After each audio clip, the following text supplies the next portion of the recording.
Ótimo. Boa tarde para todas e todos, boa tarde aí às duas turmas da Faculdade de Educação da UFRJ, alunos que cursam a disciplina Avaliação dos Processos de Ensino e Aprendizagem e estudam conosco, né, na universidade, e recordar um pouco o motivo desse encontro hoje, e que, de certa forma, está sendo apoiado pelo Fórum Estadual de Alfabetização do Estado do Rio de Janeiro, o FEARJ. Na universidade, na UFRJ, nós temos essa disciplina. Não é uma disciplina muito comum nos cursos de pedagogia e licenciatura. Principalmente a licenciatura não tem um debate sobre a avaliação da aprendizagem. No curso de pedagogia, nós temos a disciplina, e durante esse semestre nós discutimos bastante a questão da meritocracia, das desigualdades sociais e do papel da avaliação. Nesse processo, durante o semestre, eu acompanhei as notícias que vinham da Espanha, com o professor Ivan Pozuelo, sobre um fato que chamou muita atenção. Ele deu 10 para a turma inteira, ele muda a metodologia de avaliação e, a partir daí, ele passa a ser punido por autoridades espanholas pela decisão dele. A partir daí, eu mantenho contato com o Ivan, né, e, de certa forma, fui acompanhando pelo Facebook todo o processo dele para debater sobre a avaliação, e junto com advogados, né? E ele teve um apoio também internacional para poder explicar o motivo desse 10 para todos.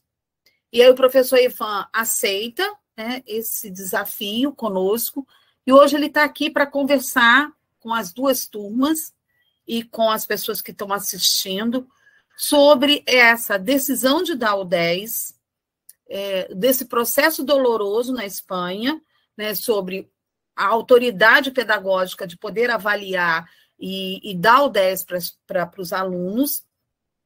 E eu gostaria, né, nós já até conversamos de uma forma antecipada, a curiosidade era por que o Ivan deu 10, né? O que justifica? Qual é a metodologia dele? De que forma isso foi importante?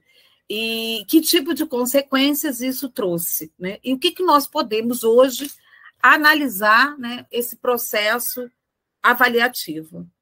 Já falei um pouco, acho que não preciso me estender, vou deixar que o Ivan agora fale. Quero agradecer muito, né, a boa vontade, a disposição, um calor fenomenal que ele acabou de nos dizer, né, e contribuir com a nossa discussão aqui com a formação do futuro pedagogo de uma universidade pública brasileira. Tá? Ivan, muito grata também ao professor Luciano Prado, que também é da Faculdade de Educação da UFRJ, e que vai traduzir para a gente o que o professor Ivan irá nos apresentar. A ideia, Ivan, é a gente deixar, você fala, né, o suficiente, se achar necessário, e depois a gente abrir para uma roda de conversa com os alunos. Pode ser? Perfeito. Por mim, encantado. Então, Ivan, eu vou deixar com você para que você inicie aí um pouco contando. Acho que contar a história é defender também, né, um passado e explicar esse passado bem. Então, o microfone agora está com você.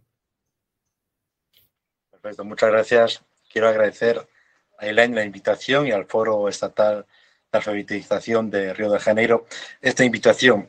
Y no es un agradecimiento teórico y fácil, lógico y habitual. No, es un agradecimiento de verdad, porque sobre esta cuestión, sobre la rebelión del 10, sobre este método de evaluación, yo me encontré una pared que no quería conversar, que no quería dialogar. Entonces, solamente encontrarme con gente que por lo menos antes de juzgar quiere escuchar y dialogar, para mí ya es, wow, un oxígeno.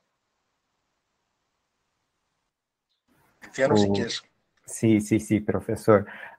O professor Ivan agradece não apenas a Elaine, mas ao fórum como um todo, e explica que não é um agradecimento gratuito, é verdadeiro porque consegue encontrar pessoas que, antes de julgá-lo, queiram dialogar, queiram escutá-lo, e isso para ele é muito importante mesmo, por isso o agradecimento verdadeiro. Sí, la verdad es que cuando las autoridades vinieron a encontrarme, ya vinieron con casi una sentencia y una amenaza de inhabilitación absoluta de funcionario. Hay que pensar que yo soy funcionario, soy profesor de francés en la escuela pública española. Entonces, encontrarme con una amenaza de expulsión y ver después todo lo que ha sucedido por todo el mundo, gente que quiere conocer el método y por qué fue tan mal recibido por parte de mis autoridades, realmente es algo que yo agradezco realmente mucho.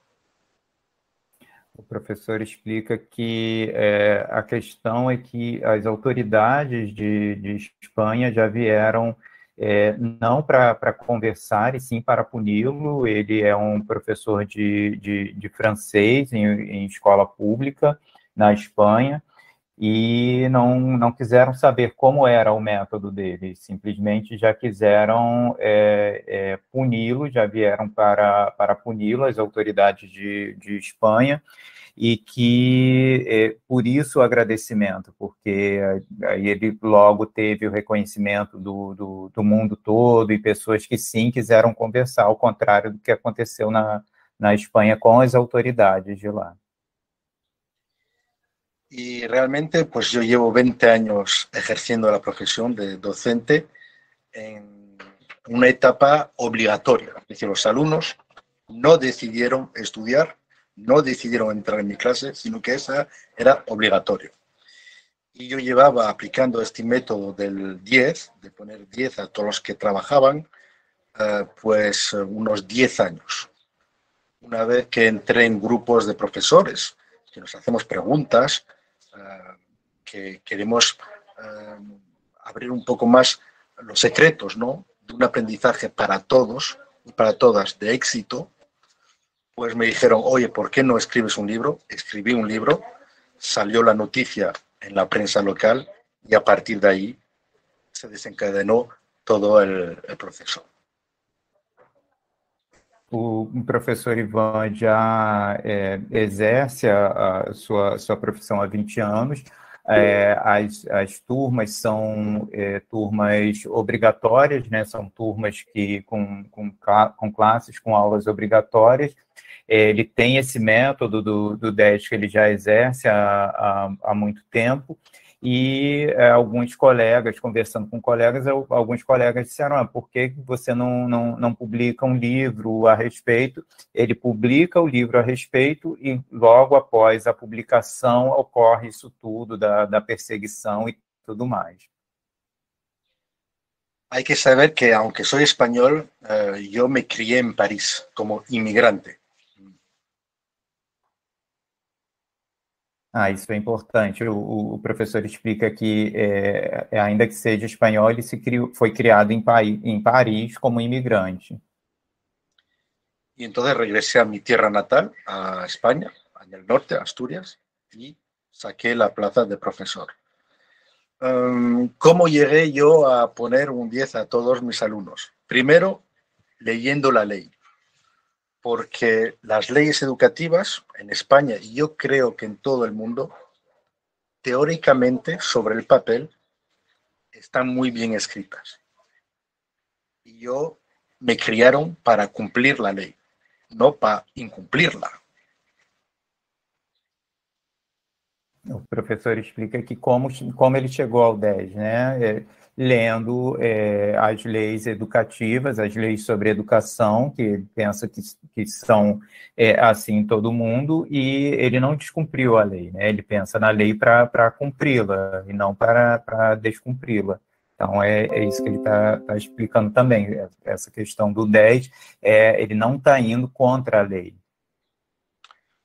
La ley dice que es una educación para todos y para todas, que todos los alumnos tienen talento y que nosotros debemos, a través de la diversidad de las asignaturas, formarles y desarrollar ese talento y toda una serie de capacidades y de competencias. A lei explica que a educação é para todos e todas e que os métodos desenvolvidos devem ser para desenvolver as capacidades e o talento de todos, né? Que todos e todas têm talento, e a lei fala disso, que os métodos utilizados devem ser feitos para desenvolver esse desarrollar, desenvolver o talento e as habilidades de todos e todas. La evaluación no es para especialistas, es una evaluación de educación básica generalista. A avaliação não é para especialistas, né? A avaliação é para estudantes, para estudantes de modo geral, não é uma avaliação feita para especialistas. La universidad, para ser médico, ingeniero, piloto de avión, que está muy bien, es después de la educación general. A universidade, sim, é uma universidade feita para engenheiros, médicos, pilotos de avião, e aí é outro momento, mas esse momento da educação que ele chama, que é da educação básica, é outro momento. No podemos aplicar una evaluación kilométrica con una evaluación milimétrica. Aunque en la kilométrica está también el milímetro, estamos en la kilométrica. Não podemos aplicar uma avaliação quilométrica nem milimétrica, ainda que a milimétrica faça parte da quilométrica, mas não precisa ser essa avaliação tão extensa. Assim.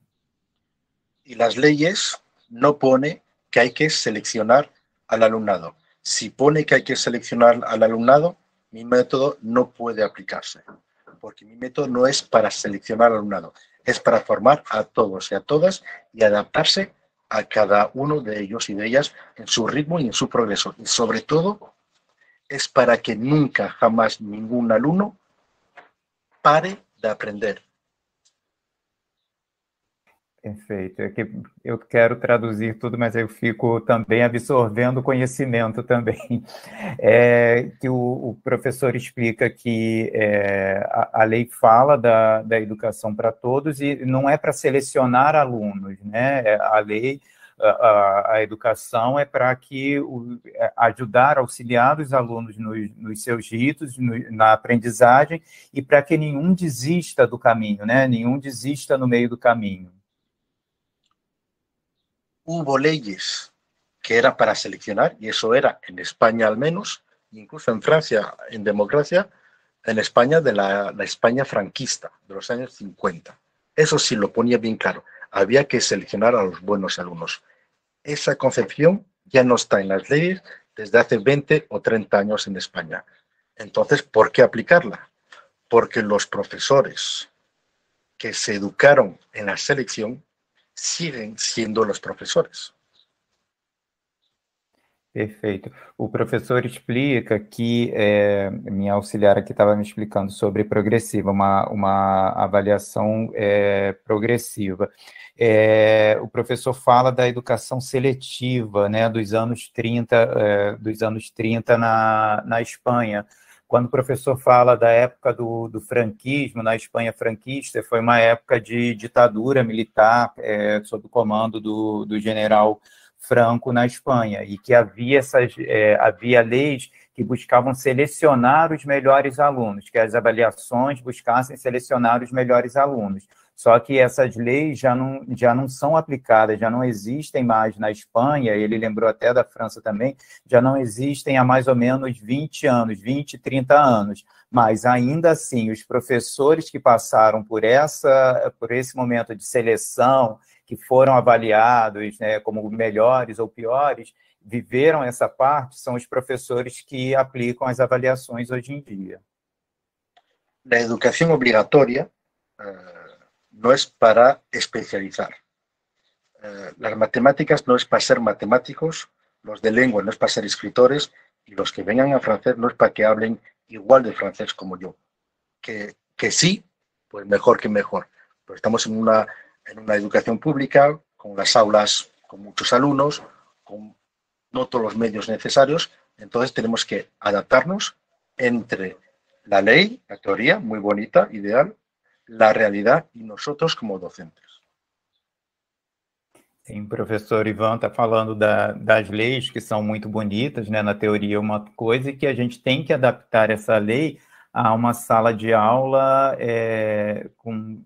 não com muitos recursos, muito cheia, normalmente muito cheia de alunos, e que ele pensa na educação e na avaliação não para tirar especialistas dali. A gente não está ensinando matemática, não na educação básica, né, para formar matemático, para formar alguém que fale francês perfeito como ele, né, por conta dessa do seu contato de ter vivido na França, de ser um professor de francês, e que não seria para isso, não é esse o objetivo da avaliação.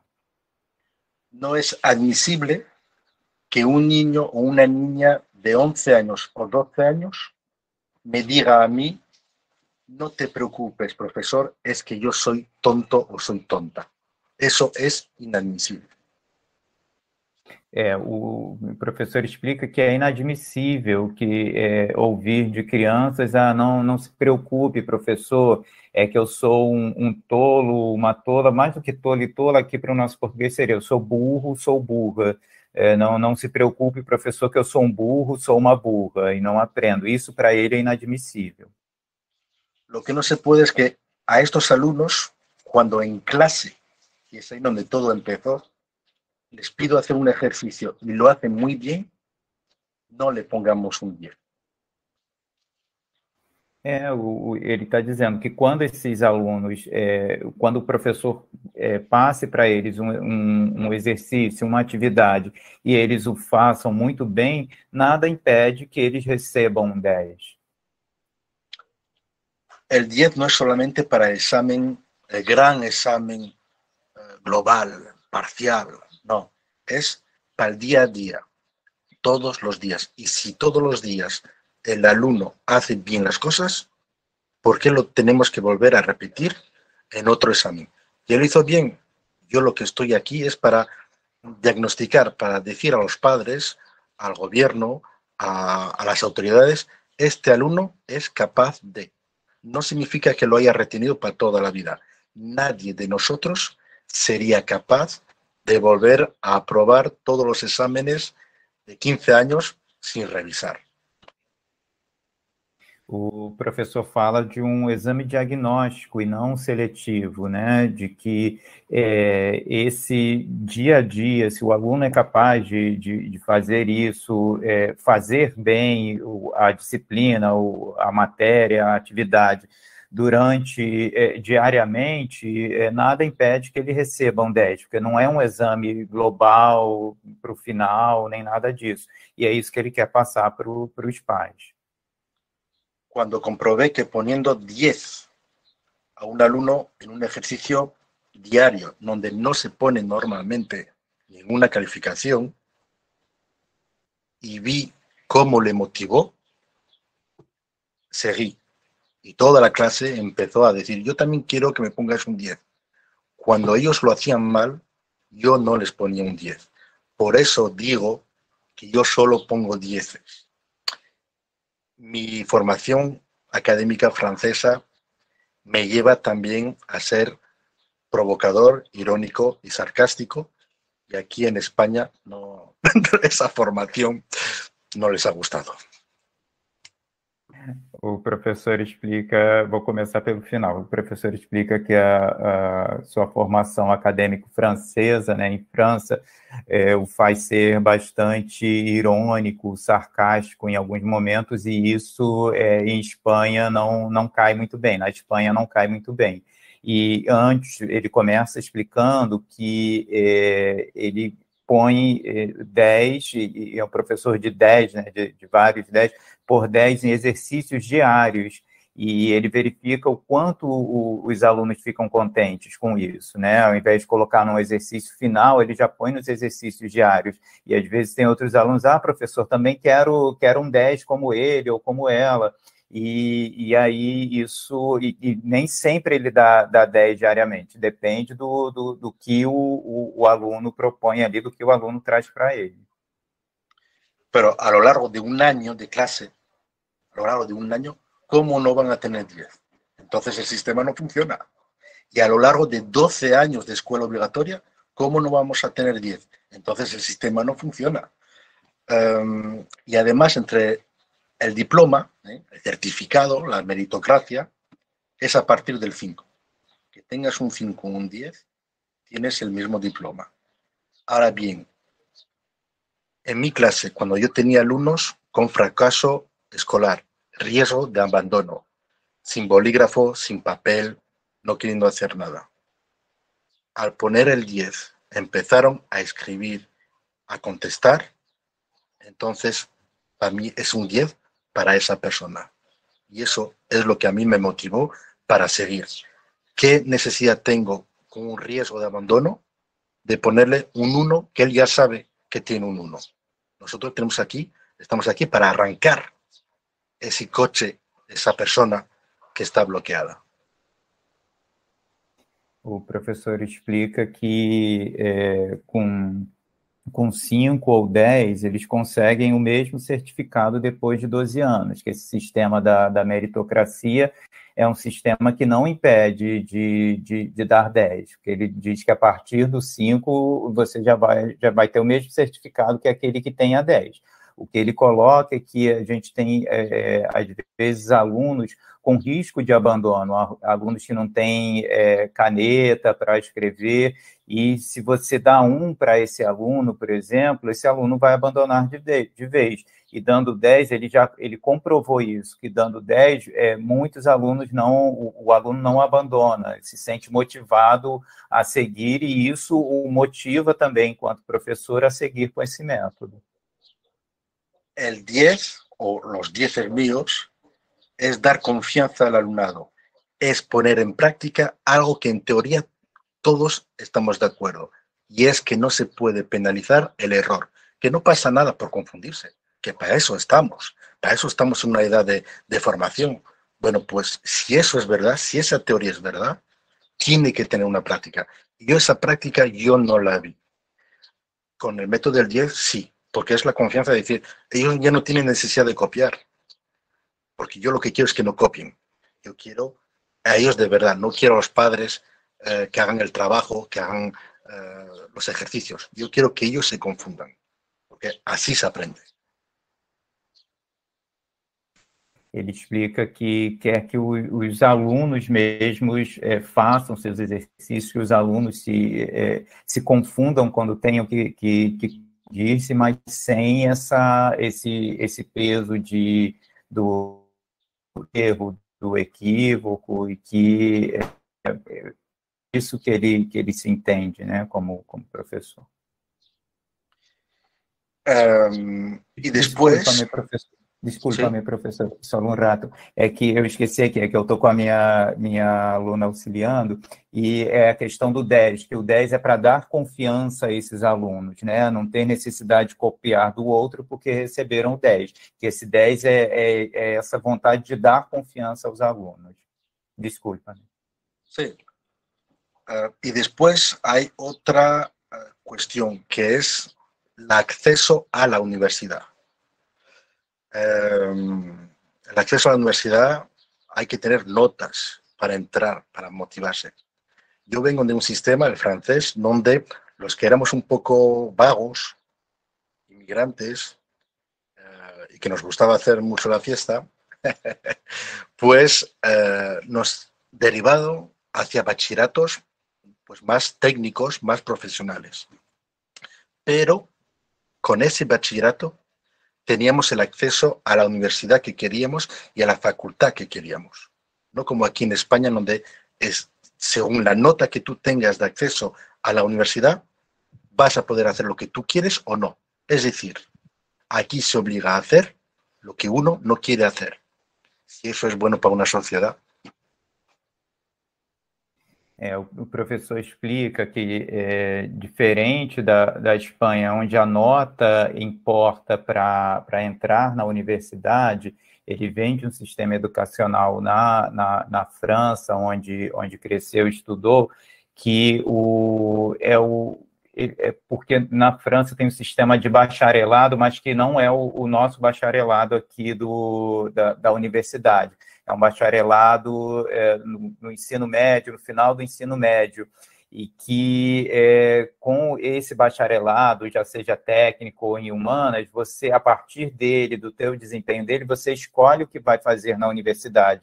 E na Espanha, o que ele pensa, será que isso é bom para uma sociedade? Você, a partir das notas, suas notas que vão dizer onde você vai entrar, é como se você não tivesse escolha, como se você não escolhesse.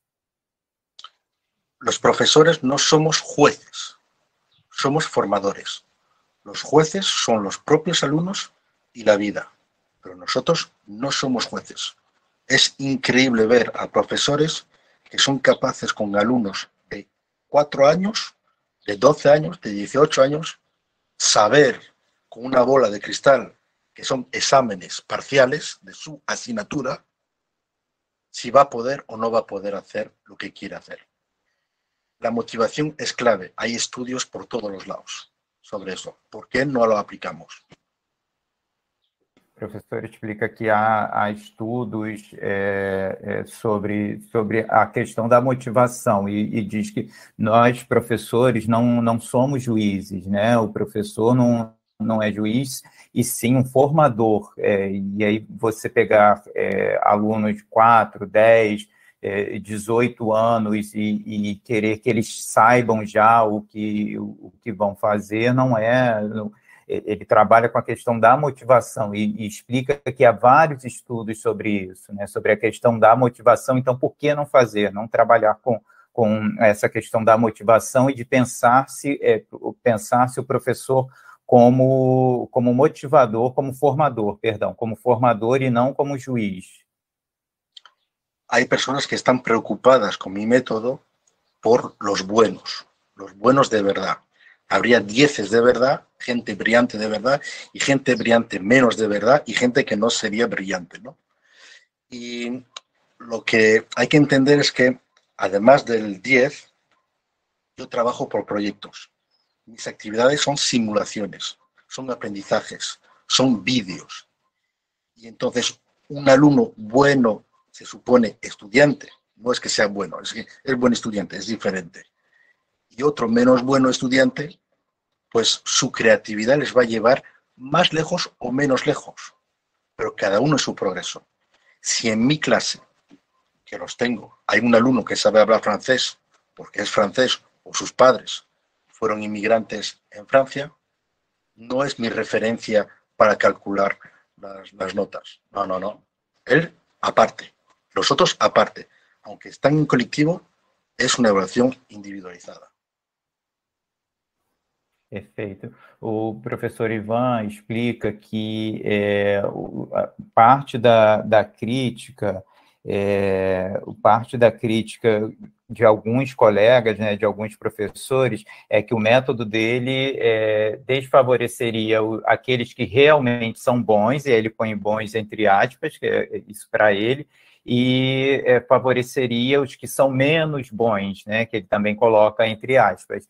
E ele explica que, além das atividades, além da nota, para além da nota, ele trabalha com projetos também, e nesses projetos, aqueles que tiverem uma tendência para determinada matéria, para determinado saber, vão desenvolver mais a sua criatividade. E aí ele dá o exemplo de que, se você trabalha com ele trabalha com francês, se o aluno foi criado como imigrante, filho de pais franceses, ele vai desenvolver algo mais para aquele lado, mas isso não implica a nota, isso não quer dizer que ele consegue identificar isso, mas isso não quer dizer que a nota precisa ser diferente por isso, para identificar os bons de verdade, que é o que os críticos dele colocam, né, e os que são menos bons, né? Sí, más o menos os resumí un poco el método y el proceso en el que estoy involucrado. Y ahora, si lo consideráis, podemos abrir un turno de preguntas un poco más precisas, más curiosas, tanto sobre el método como sobre cómo se ha llevado a cabo el proceso contra mí, que ya lleva 2 años y medio, y fue duro, pero bueno, lo que sí es increíble es que nadie me ha denunciado, que todos mis alumnos, no encontraron, no hubo ni una sola carta de ni un alumno ni un padre en contra de mi método, y no es por poner dieces, porque los padres y los alumnos no son tontos. Ellos quieren que sus alumnos aprendan. Y hoy en día se aprende por competencias clave. Nuestra asignatura no es el objetivo. Nuestra asignatura son diferentes caminos que llevan al mismo destino, a Roma, a las competencias, a una serie de habilidades básicas para toda la sociedad. Y eso, somos una sociedad, debería haber una sola escuela, y más o menos todo eso me llevó a mí a pensar y a encontrarme a gusto en clase y poder dar clase todos los días, sin ningún impedimento. O professor explica que agora ele vai entrar na questão do método, vai explicar o método que o levou a esse processo, que é um processo que já dura 2 anos e meio, mas que não é um processo que tenha vindo de nenhum aluno ou pai de aluno. Ele percebe que os pais de alunos não são tolos, tontos, burros a esse respeito. O que eles querem é que os filhos aprendam.